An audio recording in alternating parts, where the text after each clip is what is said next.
शेतकऱ्यांच्या सरसकट कर्जमाफीच्या मागणीवरून राज्यातील राजकीय वातावरण पुन्हा एकदा तापले आहे.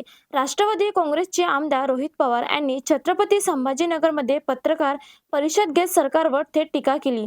सरकारने पंढरपूर आंदोलनावेळी दिलेले आश्वासन पाळले नाही, असा आरोप करत त्यांनी शेतकऱ्यांच्या प्रश्नाकडे दुर्लक्ष होत असल्याचे म्हटले आहे. रोहित पवार यांनी स्पष्ट केले की सरकारने कर्जमाफीचा निर्णय तातडीने घ्यावा, अन्यथा आंदोलन अधिक तीव्र केले जाईल. गरज पडल्यास विदर्भात यापेक्षाही मोठे आंदोलन उभारले जाईल.